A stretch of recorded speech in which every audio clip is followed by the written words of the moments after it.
रजनी को बचपन से ही पेंटिंग का बहुत शौक था। वो हमेशा से ही पेंटर बनना चाहती थी, पर उसके माँ और पिताजी ने उसको कभी भी इस चीज के लिए सपोर्ट नहीं किया और उसकी शादी नीरव से हो गई। नीरव रजनी को बहुत प्यार करता था, पर रजनी हमेशा चुपचाप ही रहती। वो इस शादी से खुश नहीं थी। वो ये शादी नहीं करना चाहती थी। उसे तो हमेशा से पेंटर जो बनना था। अपने इस सपने को वो नहीं पूरा कर पाई, इसलिए वो हमेशा उदास रहती थी। रजनी, बहुत ही बढ़िया फिल्म लगी है, कल देखने चले? नहीं जी, कल मुझे बहुत काम है, मैं नहीं जा पाऊंगी। अच्छा तो कोई बात नहीं, संडे को चलते हैं। देखिए, मुझे फिल्म देखना पसंद नहीं है। आपको जाना है तो चले जाइए। नीरव को मना करके रजनी वहां से चली जाती है और अपने बैग को खोलकर उसमें बंद पड़े ब्रश और कलर्स को देखकर रोने लगती है। रजनी, चलो ना कहीं बाहर खाने चलते हैं, कुछ तुम्हारी पसंद का। जी, मुझे नहीं जाना, मेरी तबीयत ठीक नहीं है। रजनी वहां से चली जाती है। नीरव को समझ नहीं आता कि रजनी उससे इतना दूर क्यों रहती है। वो जब भी उसके साथ वक्त बिताना चाहता है, रजनी कोई ना कोई बहाना बना देती है। एक दिन घर पर कोई नहीं था।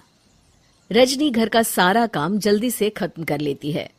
घर पर अकेले होने के कारण वो सोचती है कि वो आज पेंटिंग करेगी। वो अपने कमरे में जाकर पेंट ब्रशेस और कलर्स निकालकर जैसे ही कलर मिक्स कर रही होती है कि दरवाजे पर बेल बज जाती है। अब कौन आ गया इस वक्त? इतनी मुश्किल से तो मुझे पेंट करने का मौका मिला है। रजनी दरवाजा खोलती है तो उसकी सास अपनी सहेलियों के साथ खड़ी होती है और सब घर के अंदर आ जाते हैं। अरे बहू, सबको शरबत बनाकर पिला दे, बाहर तो बड़ी गर्मी है। उफ। जी। रजनी पेंट ना कर पाने से उदास हो जाती है। उसे गुस्सा भी आ रहा होता है कि उसने इस शादी के लिए हाँ क्यों कह दी। वो रसोई में जा रही होती है कि उसकी सास उसे रोकती है। बहू, सबके खाने का भी इंतजाम कर लेना, आज का लंच तो ये सब यहीं करेगी। हाँ। रजनी बिना कुछ कहे रसोई में चली जाती है। सबके लिए खाना बनाती है।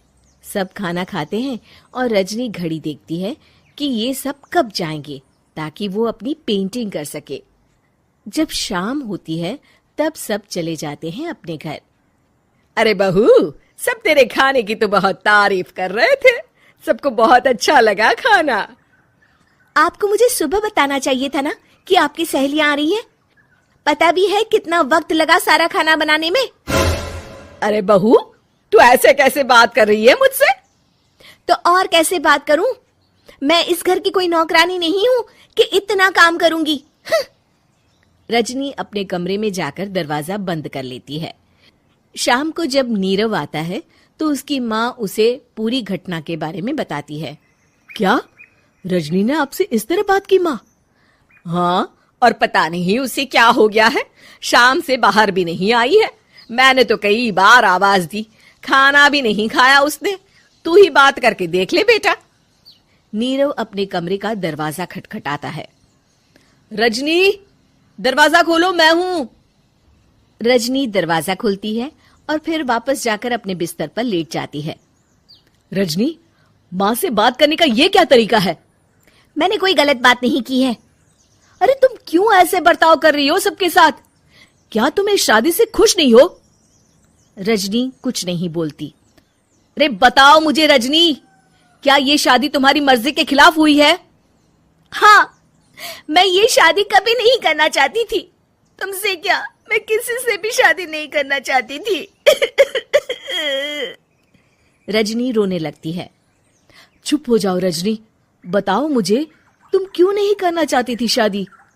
रजनी बेड के नीचे से अपने पेंटिंग्स, कलर्स, ब्रश, पेपर्स निकालती है।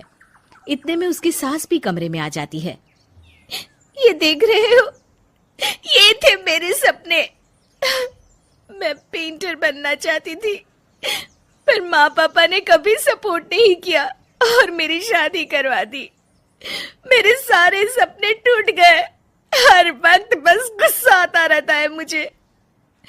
मैं जानती हूँ कि आप लोगों की इसमें कोई गलती नहीं है, पर मैं क्या करूं, मुझे समझ में नहीं आता।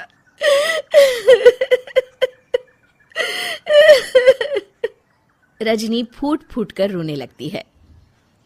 मुझे माफ कर दीजिए, आप दोनों के साथ मैं बहुत बुरा बर्ताव कर रही हूँ। अरे रजनी बेटा चुप हो जाओ तुम।